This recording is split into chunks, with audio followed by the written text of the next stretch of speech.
Et à présent, mesdames et messieurs, nous parvenons à notre débat principal d'aujourd'hui, centré sur le tourisme des fêtes en Égypte.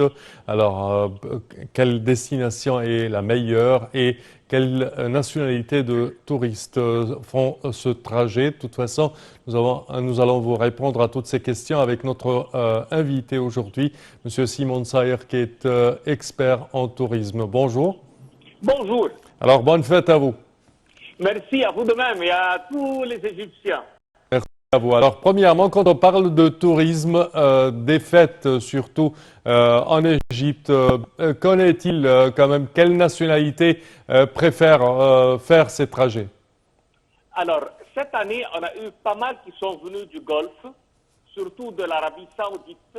Oui. Il y en a qui sont venus pour passer quelques jours durant le temps de Carême et d'autres sont venus spécifiquement pour passer les fêtes en Égypte. L'Égypte, elle a réalisé de très grandes préparations dans le dernier temps, Oui. d'une façon qu'on peut faire un long séjour assez agréable avec un moment religieux passionnant. Oui. L'Égypte, elle a bien préparé toutes les zones islamiques, comme avec le grand exemple, la rue El Mouaiz, Ledine Allah El Fatemi. Oui. Cette rue, elle a été parfaitement bien équipée, bien préparée, et elle domine à partir de la porte Bab El Fetouh jusqu'à qu'on arrive à Bab Zouela. Cette zone possède 642 monuments islamiques qui sont conservés dans un très bon état, sachant qu'au milieu et au centre et à l'intérieur, on retrouve la fameuse et la grande et la plus célèbre de toutes, la mosquée El-Azhar, aussi bien la mosquée El-Hussein. Oui, de l'autre côté de la rue quand même. Exactement. En ce moment, on est vraiment passionné par les prières et par le temps sur les cafés et par les moments d'écouter les chants religieux, les versets coraniques qui sont vraiment dans une perfection de très belle voix. On peut aussi bien célébrer avec un oud, avec un hanoun, avec un ney. On peut avoir un très bon café et célébrer le temps sur place. On peut aussi bien visiter les Sabines, le Wekala et toutes les zones d'une architecture merveilleuse, à l'exemple, par exemple, de la mosquée El-Hakam d'Amrullah, la mosquée El-Akmar et autres.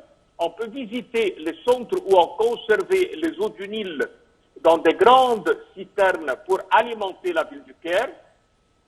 On peut en ce moment aussi bien faire une autre tournée autour pour la direction de la citadelle du Caire avec la fameuse mosquée Sultan Hassan qui a été visitée par l'ancien président des États-Unis Obama, aussi bien la mosquée juste à côté qui serait le lieu d'enterrement des rois et des cadifes d'Égypte, Refaï. Si on descend un peu plus bas, on a une merveille de ces mosquées, une célébrité mondiale, que les gens admirent son architecture et ses travaux intérieurs, et c'est la fameuse mosquée Ibn Touloun qui possède une grande maison transformée en musée. C'est le fameux musée Guy Anderson, dans lequel une partie d'un fameux film James Bond a été tournée, en face de laquelle vous en avez la rue dans laquelle il y a les palaces, il y a les grandes belles maisons où on trouve les Wekala aussi bien et les derwiches tourneurs et les spectacles qui se font durant la nuit. L'Égypte, elle a préparé à côté de tout cela les stations balnéaires, d'une façon que durant les fêtes, on peut y aller et passer un moment agréable. On a les vols qui arrivent à Sharm el-Sheikh, où vous pouvez venir passer un moment de fête avec la gastronomie égyptienne qui est une célébrité mondiale, où on a des plats vraiment délicieux, où on a le kak égyptien qui est servi, et ça veut dire le dessert oriental. À consommer avec modération, je dirais. Vous avez complètement raison, avec modération bien sûr. Il est délicieux et en toute facilité, Certes. on peut en manger des quantités qu'on n'a pas Énorme. vraiment à gérer. Alors l'Égypte, vraiment, elle est un pays d'accueil, une terre d'accueil. Vous savez très bien que les chants égyptiens sont agréables. le temps avec les Égyptiens, avec leurs anecdotes, avec leur aimabilité et leurs services. Certes. Les hôtels qui ne sont pas chers. L'accueil chez nous, il est formidable et on est bien aimé en coopération excellente. Oui, et je pense également avec la nouvelle valeur de la livre égyptienne envers le dollar, l'Égypte devient de plus en plus un marché séduisant, je dirais. Exactement. Surtout qu'on est en train d'augmenter le nombre de chambres hôtelières. Oui. La valeur de la livre égyptienne devient attirante pour des investisseurs aussi bien des visiteurs. Et les prix sont abordables, très compétents par rapport aux autres pays qui donnent sur la Méditerranée, comme le Nord d'Afrique, le Maroc, la Tunisie, l'Algérie. On est beaucoup plus compétents de Oui. qualité, de prix, de services, d'accueil, de visa, de niveau d'hôtel. Et de là qu'on est vraiment le premier choix de tout voyageur, de tout visiteur. Et on est très présent dans toutes les expos mondiaux pour expliquer notre position. Oui, alors je pense que le Caire est la destination favorite pour les fêtes, surtout certainement avec le musée de l'art islamique. Exactement, vous l'avez très bien dit, le musée d'art islamique, cette beauté, ce bijou qu'on expose à l'intérieur et au centre du Caire, où vous retrouvez les merveilles de l'art islamique et des découvertes scientifiques, comme l'astrolabe. Vous Oui. retrouvez vraiment une science présentée, un art présenté entre les tapis, les poteries, les chefs-d'œuvre faits avec le verre.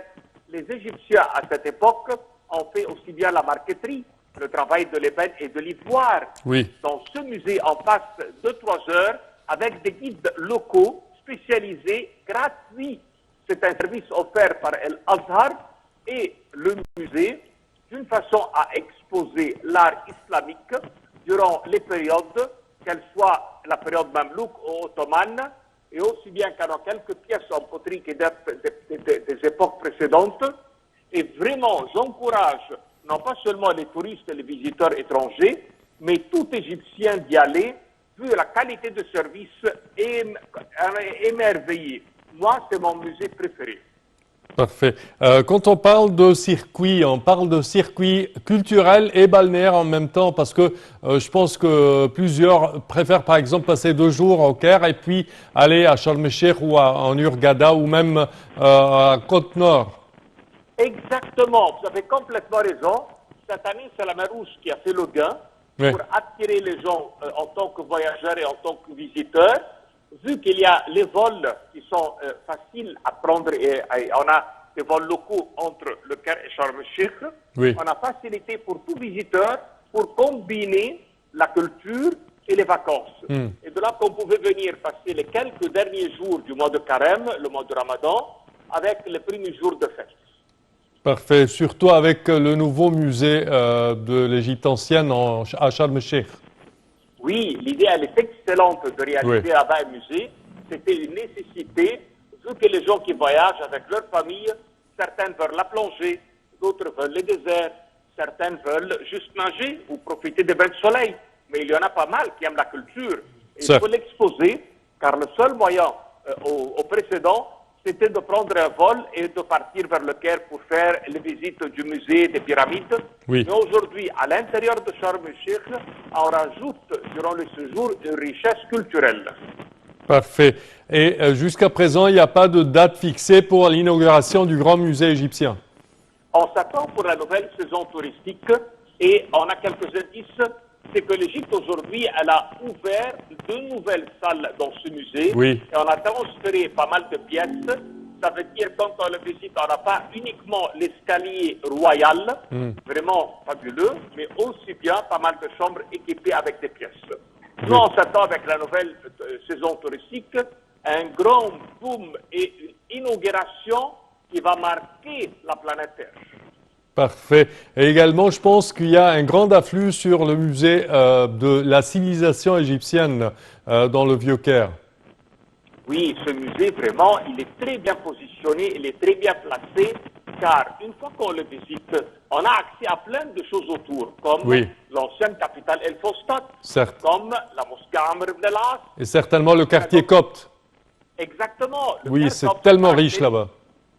bien sûr, parce que vous en avez là-bas vraiment des pièces de l'époque grecque-romaine, Oui. comme au grand exemple la grande citadelle et la forteresse Babylone. Oui, Sur une de ces tours, vous en avez une église unique dans toute l'Afrique, une église rotonde. Oui. C'est l'église orthodoxe pour Saint-Georges. À côté, vous en avez une autre église suspendue sur deux tours de cette forteresse. En descendant un peu plus bas, vous en avez le lieu où la Sainte Famille a vécu, aussi bien la synagogue où Moïse a été découvert ou trouvé. Bien sûr que c'est un quartier, jusqu'à maintenant, il n'a pas eu sa place sur l'échelle touristique mondiale. L'Égypte, elle lui fait une grande promotion, surtout dans le grand circuit qui est sur les pas du Christ, qui est la oui, de la le Sainte refuge Famille de la chez Sainte Famille. nous. Exactement. Oui, oui, c'est tellement intéressant à visiter, surtout avec l'approche des fêtes de Pâques. Ah oui, ça vraiment c'est conseillé et on estime que dans le futur, il va y avoir pas mal de pèlerins et de voyageurs qui viennent à travers le Vatican pour faire et combiner l'art copte et l'art islamique. Ah, et bien sûr, dans un but, c'est d'être sur les pas du Christ de la Sainte Famille. Certes. Et l'Égypte elle a préparé toutes les provinces pour ce sujet. C'est un tourisme, c'est une vente, c'est un bon revenu pour l'État. Nous, on leur a fait bien sûr aujourd'hui une infrastructure excellente, les rues qui avancent, qui relient les monastères avec les grandes voies, qui relient tous les sites comme le quartier Montarey, la ville du Caire, Halmeit el-Zatoun, en montant vers Mini avec Jabal el-Tir, en remontant vers Zouhaga Assout avec les grands monastères Dir el-Ahmar et Dir el-Abyad, et aussi bien qu'aujourd'hui on peut vraiment être dans les lieux que dans 2000 ans avant étaient des lieux de passage De la Sainte Famille. et avec cela, on peut faire tous les quartiers islamiques, Oui. car les gens qui viennent, ils ont un esprit plein de foi Certes. et non pas une direction spécifique religieuse. Certes, certes. Monsieur Simon Serre, au terme de cette édition, je tiens à vous remercier énormément de vos explications. Merci à vous. Je répète que vous êtes expert en tourisme. Merci à vous.